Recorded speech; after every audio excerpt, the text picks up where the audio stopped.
ये जो पपीता का पेड़ पपीते से भरी हुई है, चाहे उसकी मिट्टी हो या इसकी मिट्टी, ये जो छोटे छोटे सैपलिंग्स हम घर में तैयार करते हैं, चाहे तोरी हो, सेम हो, अभी खीरा लगेगी या बैंगन की पौध या लौकी लगी हुई है, ये सारे पौधे की मिट्टी मैं अपने घर में तैयार करती हूँ। और ये जो मिट्टी है एक जादू की मिट्टी है। इसमें से मार्केट से खरीदा हुआ कोकोपीट नहीं है, घर का बनाया हुआ एक जादू की मिट्टी है।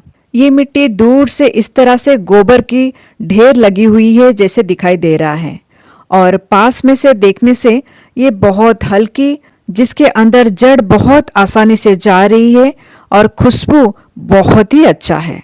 आइए आपको और एक हिंट देती हूँ, ये कौन सी मिट्टी है। इस तरह की 1 इंची मिट्टी को बनाने के लिए धरती माँ को सालों लग जाती है। उसमें से भी हम बोलते हैं कुछ मिट्टी बंजर है, तो किसी को बोलते हैं बहुत ही अच्छी वाली मिट्टी यानी उपजाऊ मिट्टी। बंजर मिट्टी में बीज नहीं उगती है, बीज उग भी जाती है तो जड़ मिट्टी के अंदर नहीं जा पाती है। लेकिन मेरे हाथ में ये जो देख रहे हैं, जिसको मसलते ही चूरा चूरा हो रहा है, ये एक तरह का मिट्टी है। और दूसरा ये देखिए, दूसरा मिट्टी हमने सबने इस तरह की पीली रंग की या लाल रंग की मिट्टी देखी हुई है, जिसको पानी डालो तभी जाके वो नरम होता है। लेकिन ये काला मिट्टी हमेशा नरम रहता है और इस मिट्टी में लगाई गई पौधे कभी सूखते नहीं हैं, ज़्यादा पानी भी नहीं मांगते हैं और इसके अंदर जड़ बहुत आसानी से चला जाता है। तो ये जो काला मिट्टी है आप आपके घर में फ्री में बना सकते हैं। इसको बनाने के लिए एक परफेक्ट टाइम चाहिए और वो टाइम शुरू हो गई है। टाइम खत्म होने से पहले इसे बना लेना चाहिए। गुड मॉर्निंग, नमस्ते, मैं दुर्गा पॉट टू प्लेट में आप सभी का स्वागत करती हूँ। बहुत ही सिंपल तरीके में और बहुत ही आसानी से फ्री में ये उपजाऊ मिट्टी कैसे बना सकते हैं, आइए देखते हैं। इस मिट्टी को बनाने के लिए जो इंग्रेडिएंट चाहिए वो ठंडी खत्म होते होते ये जो पतझड़ शुरू होती है तब से मिलना शुरू हो जाती है। तो आपको समझ में आ गया होगा मैंने जो काला मिट्टी दिखाया वो किस चीज से बनी हुई है। वो बनी हुई है ये सूखे पत्तों से। जैसे ही पतझड़ शुरू होती है मैं बोरी लेके पहुंच जाती हूँ पार्क, गार्डन या जंगल में। वहां से तरह तरह का सूखे पत्ते इकट्ठे करके ले आती हूँ। सूखे पत्ते कलेक्ट करने का भी एक तरीका होता है। कुछ सूखे पत्ते छोटे होते हैं तो कुछ बड़े होते हैं, कुछ मोटे होते हैं तो कोई पतले होते हैं। तो हर सूखे पत्ते का इस्तेमाल करने का तरीका भी अलग अलग होता है। बातों बातों में मैं सारे सूखे पत्ते घर लेके आ गई हूँ। कौन से सूखे पत्ते को इजीली डिकम्पोज करके बहुत आसानी से मिट्टी बना सकते हैं उसके ऊपर स्टेप बाय स्टेप बताती जाऊंगी। इस वीडियो को आखिरी तक पूरा देखिए, बहुत आसानी से आपको समझ में आ जाएगा। ऐसे तो ठंडी खत्म होते होते पतझड़ शुरू हो जाता है, लेकिन हर पेड़ एक ही बार में पत्ते नहीं गिराते हैं। कुछ पत्ते जल्दी गिरते हैं तो कुछ देर से गिरते हैं और हर पत्तों में पोषक तत्व अलग अलग होती है, यानी इनमें अलग अलग विटामिन पाया जाता है। साथ में कुछ पत्ते काफी मोटे और छोटे होते हैं। ये बहुत आसानी से डिकम्पोज नहीं होते हैं, छोटे होने के बावजूद ये काफी मोटे होते हैं। आगे बताऊंगी ये मोटे मोटे पत्तों को कैसे बहुत आसानी से आप डिकम्पोज कर सकते हैं, यानी मिट्टी में परिवर्तन कर सकते हैं। मैं हमेशा कोशिश करती हूँ अलग अलग पेड़ों से पत्ते कलेक्ट करने के लिए, और अलग अलग पेड़ों से पत्ते कलेक्ट करना है मतलब हर महीने में पत्ते कलेक्ट करना है। क्योंकि बरगद, पीपल जैसे पत्ते बहुत ही लाभकारी होते हैं, वो थोड़ी देर में पत्ते गिराते हैं और छोटे छोटे बाकी पेड़ के पत्ते बहुत जल्दी गिरा देते हैं। मैं 3 तरीके से अपनी छत में लगाई गई पौधों के लिए मिट्टी तैयार करती हूँ।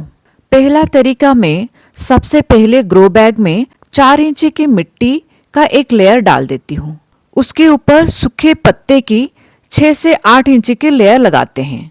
अगर आपके पास बड़े पत्ते हैं तो सबसे नीचे लेयर में डालना है। उसके ऊपर मिट्टी डालकर फिर उसके ऊपर सूखे पत्तों की लेयर डाल सकते हैं। सूखे पत्ते को बहुत अच्छे से नीचे की तरफ दबाते जाना है और उसके ऊपर सिर्फ हल्के से एक मिट्टी की परत डालना है। मिट्टी के संपर्क में सूखे पत्ते आने से सूखे पत्ते बहुत जल्दी डिकम्पोज होते हैं, क्योंकि मिट्टी में ऐसे सूक्ष्म जीव होते हैं जो पत्तों को खाकर जीवित रहते हैं और अपनी संख्या बढ़ाते हैं, साथ में मिट्टी को उपजाऊ भी बनाते हैं।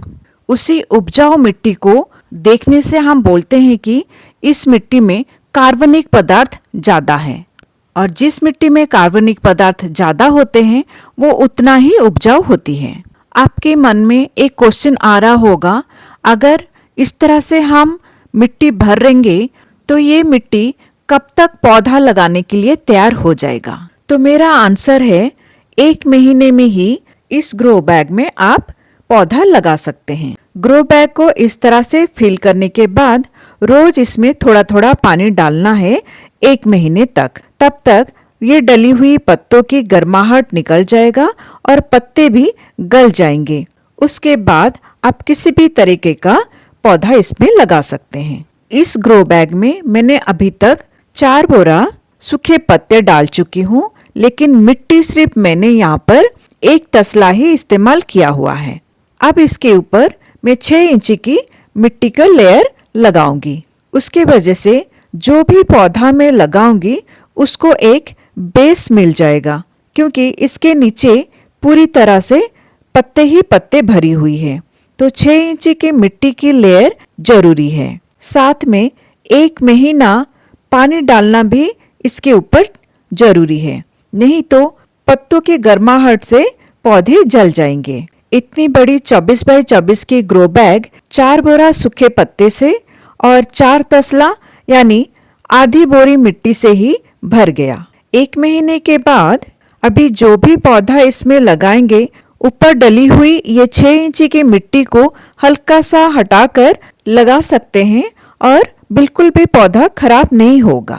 साथ में आपके छत के ऊपर मिट्टी की भार भी ये पत्ते कम कर देंगे। और जब आप ग्रो बैग खाली करेंगे तब बहुत हल्की, बहुत ही उपजाऊ कार्बनिक पदार्थ से भरपूर काली मिट्टी मिल जाएगी। इसमें आपको कोई 6 महीने का इंतजार करने की जरूरत नहीं, कोई छाछ या गुड़ का पानी डालने की जरूरत नहीं। आप इस तरह से ग्रो बैग भरिए, उसके ऊपर पौधे लगा दीजिए। जब पौधे खाली करेंगे आपको साथ में मिट्टी भी मिल जाएगा, वो भी फ्री में और बहुत ही आसानी से। इसमें आपको मिट्टी तैयार होने के बाद पौधे लगाने के लिए इंतजार करना नहीं पड़ेगा। हाँ, आपको एक सावधानी बरतनी पड़ेगी। 1 महीने तक ग्रो बैग के अंदर रोज थोड़ा थोड़ा पानी डालना पड़ेगा, जब तक पत्तों से गर्माहट खत्म ना हो जाए। सूखे पत्तों से मिट्टी बनाने का दूसरा तरीका है, कोई बड़ी पॉलीथीन, ग्रो बैग, कंटेनर या इस तरह से कोई सीमेंट का गमले के जैसे कंस्ट्रक्शन के अंदर आप पत्ते भर सकते हैं और इसके सबसे ऊपर एक परत मिट्टी का या किसी बोरा या पॉलीथीन से उसको ढक सकते हैं। बीच बीच में इसमें पानी दे सकते हैं, या खुली बरसात में इसको इस तरह से छोड़ देने से बरसात के बाद जब ठंडियों में आप इसको निकालेंगे तो ये मिट्टी में कन्वर्ट हो गया होगा। मिट्टी की पूरी लेयर लगाने की इसमें ज़रूरत नहीं है। ऊपर से सिर्फ मिट्टी थोड़ी सी डालकर किसी मोटी चीज़ से इसे ढक देने से मिट्टी आराम से बन जाती है। इस मिट्टी में अपने आप से केंचुआ भी बन जाती हैं और यही मिट्टी बीज बोने के लिए परफेक्ट मिट्टी होती है। ये बहुत हल्की होती है, पोरस होती है और इस मिट्टी में पानी बहुत देर तक जमा हुआ रहता है। इस मिट्टी में सैपलिंग्स लगाने से या बीज बोने से बहुत अच्छे से अंकुरण भी होती है। तीसरा और सबसे आसान तरीका जो मैंने जंगल को देख के सीखा हुआ है। जंगल में जैसे बड़े बड़े पेड़ों के चारों तरफ ठंडियों में या पतझड़ में पत्ते गिर जाते हैं, उसी के ऊपर हवा के झोंके से धूल मिट्टी आकर चढ़ जाती हैं और वही सूखे पत्तों के ऊपर मिट्टी के लेयर से पूरी जंगल के लिए बहुत उपजाऊ मिट्टी बनती है और बहुत अच्छी मिट्टी भी बन जाती है, जहाँ पर कोई खाद देने की ज़रूरत नहीं होती है और पेड़ बहुत अच्छे से फलते फूलते हैं। शुरुआत में जो पपीता का पेड़ मैंने आपको दिखाया था, उसको शुरू से ही मैंने इसी तरह से लगाया हुआ है। हर अलग अलग पेड़ से अलग अलग पत्ते हर महीने में गिरते रहते हैं, उनको मैंने कलेक्ट किया है। उसके वजह से इस पपीते के पेड़ को शुरू से ही बहुत अलग अलग पेड़ों से अलग अलग पोषक तत्व मिल गया है। उसके वजह से ये पेड़ बहुत अच्छे से ग्रो किया है। साथ में इस पेड़ जो मिट्टी में बढ़ा हुआ है, वो मिट्टी प्योर पत्तों से बनी हुई है, इसलिए इस पपीते की जड़ काफ़ी अच्छे से फैली हुई है और बहुत अच्छे से ग्रो किया हुआ है। इसीलिए इसके फल भी काफ़ी मीठे हैं और बहुत सारा फल ये पेड़ देता रहता है। ये थे 3 आसान तरीका जिससे आप अपने छत के लिए बहुत हल्की, उपजाऊ और कार्बनिक पदार्थ से भरपूर मिट्टी बना सकते हैं। पत्ते आपको फ्री में मिल जाएंगे, बस आपको थोड़ी सी यानी 1% बस मेहनत करना है और पत्ते कलेक्ट करने के लिए जाने के लिए यार किसी को मांगने के लिए जो शर्म आती है, उस शर्म को थोड़ा दूर हटाना है। बाकी देखिएगा आपके पौधे आपको कितना थैंक यू बोलेंगे इतनी अच्छी मिट्टी उनको देने के लिए। पतझड़ खत्म होने से पहले ये काम जरूर कर लीजिए और अगर ये वीडियो अच्छी लगी तो जरूर दूसरों को शेयर कीजिए और मेरी चैनल को सब्सक्राइब कीजिए इस तरह के बहुत ही यूजफुल इंफॉर्मेशन पाने के लिए।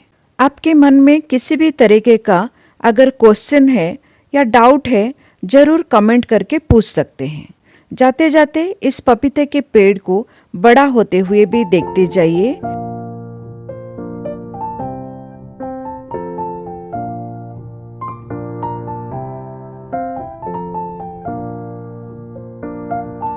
वही ग्रो बैग, वही छोटा सा पेड़, देखिए 2 साल में कितनी मोटी हो गई है और कितनी बड़ी हो गई है, पपीते से भरी हुई है। इसी को देखकर मैंने बाकी और भी 3 ग्रो बैग में 3 पौधे लगा दिए हैं। मैंने कहा था ना, पेड़ भी थैंक यू बोलेंगे। देखिए उनका थैंक यू बोलने का तरीका। Thank you for watching the video. Healthy खाइए, हेल्दी रहिए।